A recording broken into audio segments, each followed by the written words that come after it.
Samsung এর 313, Samsung button 313 light, LCD লাইটের solution. যদি ডিসপ্লেতে লাইট না আসে সেক্ষেত্রে এইখান থেকে একটা লাইন নেবেন, বোর্ডের এই লাইটের লাইন থেকে একটা লাইন নিয়ে জাস্ট এইখানে জাম্পার করবেন। এই যে এইখানে জাম্পার করবেন। এটা হচ্ছে 1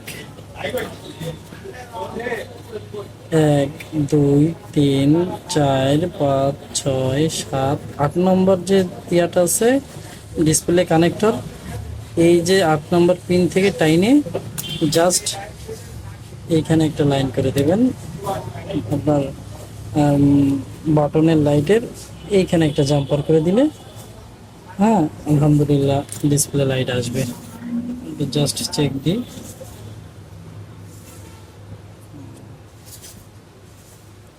চেক দেব।